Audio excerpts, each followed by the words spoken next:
अस्सलाम वालेकुम दोस्तों, पाइथन एडवांस सीरीज़ के एक और एपिसोड के साथ आपके सामने हाज़िर हूँ। इस बार जिस एपिसोड के साथ आपके सामने हाज़िर हूँ वो है डेटाबेस की integration with Python, specially MySQL कि किस तरह माई सीक्वल की डेटाबेस को हम पाइथन एप्लीकेशंस में कनेक्ट कर सकते हैं और उससे काम कर सकते हैं। तो इससे पहले कि मैं ये शुरू करूँ वाली वीडियो, तो मोस्ट इसमें आपको ये बता दूं कि मैं इसमें आपको ये नहीं सिखा रहा कि डेटाबेस क्या होती है, क्यूरीज किस तरह लिखते हैं, मैं कुछ भी नहीं बता रहा आपको। मैं सिर्फ मैं आपको ये बता रहा हूँ कि आपका कौन सी डेटाबेस यूज़ करनी चाहिए, कौन सी डेटाबेस नहीं। मेरा मकसद सिर्फ ये है कि माई सीक्वल को आप पाइथन एप्लीकेशन में किस तरह कनेक्ट कर सकते हैं। तो चलिए स्टार्ट करते हैं कि किस तरह इसको माई सीक्वल को स्टार्ट करते हैं। माई सीक्वल के लिए जो मैं ड्राइवर यूज़ कर रहा हूँ पाई माई सीक्वल है। पाई माई सीक्वल जो है वो एक अकेला वो नहीं है, इसके अलावा बहुत से माई सीक्वल क्लाइंट एक है, उसको भी आप यूज़ कर सकते हैं। और माई सीक्वल क्लाइंट पाइथन, तो दो ड्राइवर मशहूर हैं। एक पाई माई एसक्यूएल जिसको मैं यूज़ कर रहा हूँ, ये प्योर पाइथन में बनाया गया है और मेरे हिसाब से काफ़ी इजी टू यूज़ है इसको इस्तेमाल करना। दूसरा माई सीक्वल क्लाइंट ड्राइवर है, ये भी इसको भी आप यूज़ कर सकते हैं। तो इट्स अप टू यू कि आप कौन सा यूज़ करें। मैं क्योंकि पाई माई सीक्वल यूज़ करता हूँ तो इसलिए मैं उसी के बारे में बात कर रहा हूँ। पाइस इसको भी इंस्टॉल पिप के ज़रिए किया जाएगा, जैसे यहाँ पे एग्जांपल दी हुई है कि पाइथन 3, क्योंकि पाइथन 3 बेस्ड ये सारे ट्यूटोरियल हैं, तो इसलिए पाइथन 3 के बारे एग्जांपल दी गई है कि किस तरह इसको आप यूज़ कर सकते हैं। किस तरह से इंस्टॉल कर सकते हैं पिप के ज़रिए। वंस पिप के ज़रिए इंस्टॉल हो जाए और उसके बाद आप उसको अपने प्रोग्राम में इस्तेमाल कर सकते हैं। तो अज्यूम कि आप यहाँ पे इंस्टॉल करके आपने पाई माई सीक्वल को इंस्टॉल कर लिया है और अब हम प्रोग्रामिंग की तरफ आते हैं, किस तरह इसको हम इसका कनेक्शन बनाते हैं, किस तरह इसको यूज़ करते हैं। तो सबसे पहले मैं एक फ़ंक्शन लिख रहा हूँ, क्योंकि लिख के आ रहा हूँ मैं, क्योंकि लिखा हुआ है, मैं उसको कॉपी कर लेता हूँ यहाँ से। अज्यूम कि आपने वो इसको इंस्टॉल कर लिया है।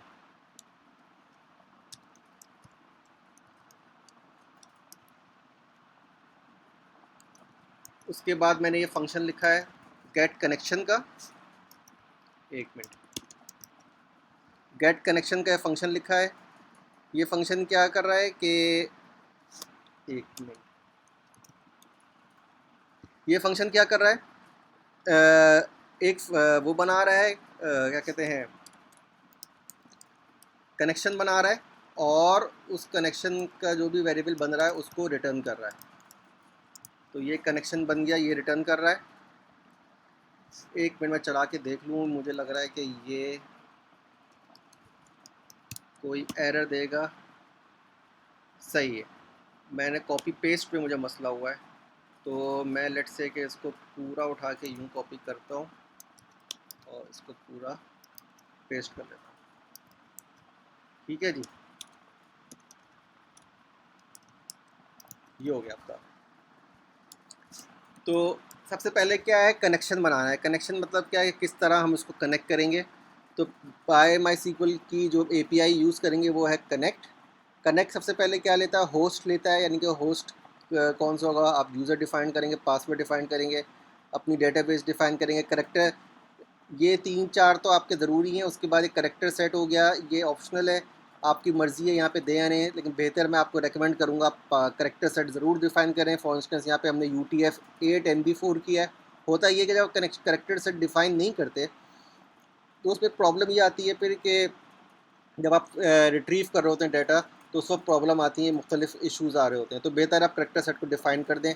और UTF-8 MB4 जो है वो आजकल चल रहा है, क्योंकि हमारे पास डाटा मुख्तलिफ आते हैं, इमोजीज़ भी होती हैं, नॉन इंग्लिश करेक्टर्स भी होते हैं।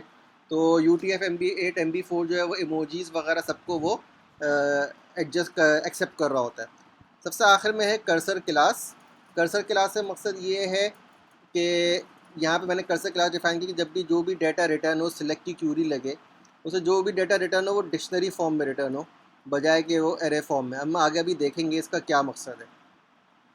वंस ये कनेक्शन बन गया तो इसको हम कॉल कर सकते हैं कनेक्शन गेट कनेक्शन। अभी तो कुछ नहीं होगा, अभी मैं इसको प्रिंट करूँ अभी।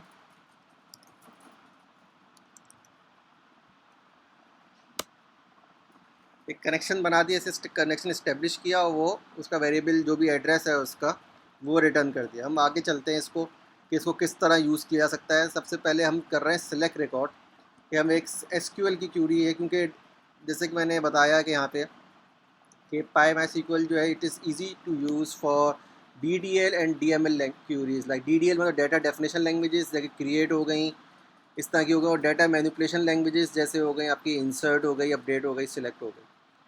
तो इस तरह की क्यूरीज़ के लिए हम यूज़ करते हैं। तो हम अगेन मैं यहाँ पे आ रहा हूँ, मैंने कनेक्शन क्रिएट कर दिया और सबसे पहले मैं यहाँ पे क्या कर रहा हूँ, मैं चेक कर रहा हूँ पहले कनेक्शन नल ना हो। Connection is not none with connection dot cursor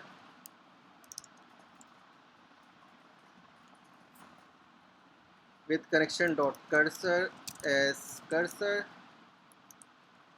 ठीक है जी। और फिर मैंने क्या किया, मैं उसको पूरा कॉपी पेस्ट कर लेता हूँ यहाँ पे।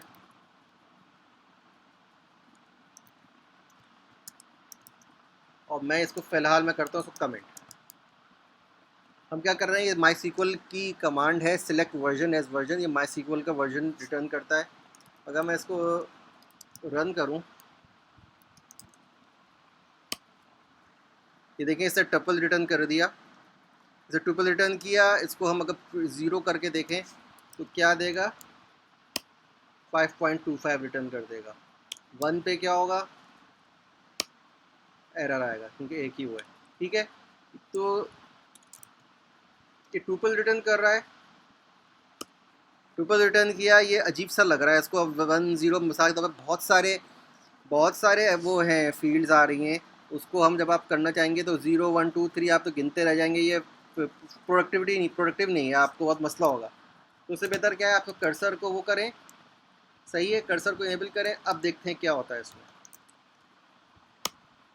यहाँ देखा अब आपने, ये वर्जन का एक इसे डिक्शनरी ऑब्जेक्ट रिटर्न कर दिया जिसकी की है वर्जन, और ये है 5%। अब आपको बगैर किसी मसले के बस आपको ये लिखना है वर्जन, और ये आपको उसकी वैल्यू आ गई। ठीक है, तो कितना आसान हो गया ये। तो ये तो था कि सिलेक्ट की क्यूरी। हम मज़ीद सिलेक्ट की क्यूरी आगे भी डिस्कस करेंगे, पहले हम ज़रा देख लें इंसर्ट की क्यूरी।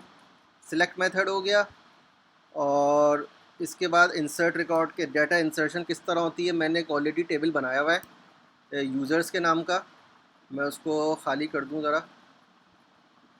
और एक मैंने डेटाबेस बनाई हुई है, उसका नाम पाई एडवांस है, मैंने इसी ट्यूटोरियल की नहीं बनाई है। तो मैंने इसको ट्रंकेट किया। ठीक है जी, और ये यूज़र है, उसमें 2 फील्ड है सिर्फ, आईडी और नेम की। तो चलें इसको यहाँ पे कॉल करते हैं।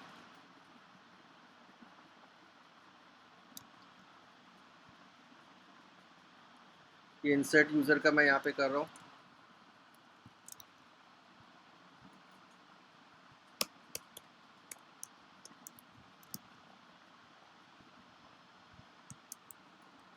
ये रैंडम का मैंने मेथड इसलिए कॉल किया, एक सिंपल पहले बता दूँ कहो क्या रहा है।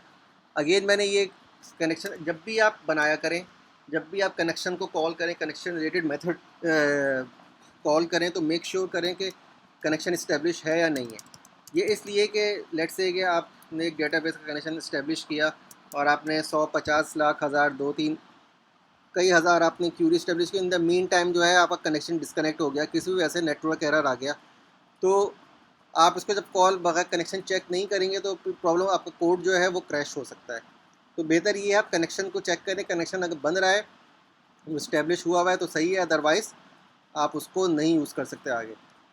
अगेन ये मैं simple table with connection dot cursor context manager के जरिए मैंने कर्सर वेरिएबल को डिफाइन किया, उसके अंदर मैं क्या सीक्वल क्वेरी लिखी, insert into name, insert into users, इसकी फील्ड वैल्यूज़ और परसेंटेज। ये मैंने यहाँ पे प्रिपेयर्ड स्टेटमेंट, अगर आपको पता हो प्रिपेयर्ड स्टेटमेंट वो होती है जो एसक्यूएल इंजेक्शन से रोकती है, और कोई भी डाटा इंसर्ट करने से पहले तमाम चेक्स जो हैं वो चेक करती है कि आया जो डाटा इंसर्ट हो रहा है वैलिड है नहीं। यहाँ पे परसेंटेज के ज़रिए भेज रहा हूँ, और यहाँ पे क्या कर रहा हूँ, जब नेम मैंने ये वेरिएबल ले लिया, नेम अदनान, उसके साथ रैंडम वेरिएबल मैंने ले लिया है, क्योंकि मैं अभी सिंपल डाटा बार बार इंसर्ट करूँगा, एक डाटा जैसे डाटा इंसर्ट करना नहीं जा रहा, तो अदनान अंडरस्कोर के बाद जो है रैंडम एक डिजिट रिटर्न करेगा, और उसको मैंने स्ट्रिंग में कन्वर्ट कर लिया str के ज़रिए। फिर मैंने कर्सर डॉट एग्जीक्यूट कॉल किया, जैसे यहाँ पे किया था। कर्सर डॉट एग्जीक्यूट जो होता है वो सिलेक्ट की क्यूरी के लिए भी इस्तेमाल होता है, और इंसर्ट की क्यूरी के लिए भी इस्तेमाल होता है। फ़र्क सिर्फ ये है, जब सेलेक्ट क्यूरी करते हैं तो आप फैच वन यूज़ करते हैं या फैच ऑल यूज़ करते हैं। इंसर्ट यूज़ करते हैं तो उसमें आपको फैच कोई करना है, फैच इनफैक्ट हो जाता है, आप रिजल्ट रिटर्न करता है वन के तौर पे। अगर ट्रू होता है सक्सेसफुल वन रिटर्न करता है, और इफेक्टेड रोज भी रिटर्न करता है वो। लेट्स से कि मैं इसको करके देखता हूँ, बल्कि रिटर्न अभी इसको रिटर्न करता हूँ मैं कि क्या होता है। इसको पहले इसको चला के देखते हैं। ये अदनान होगा, वैल्यू इंसर्ट कर देगा।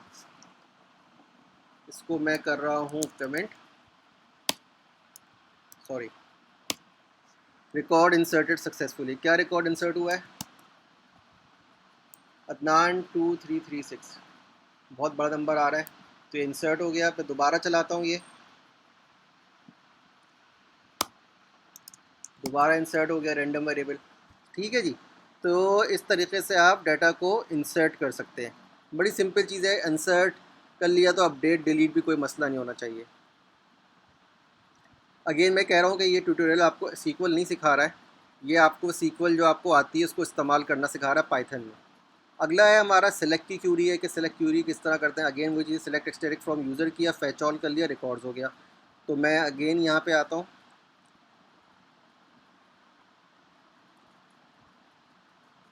ये सिलेक्ट की क्यूरी है।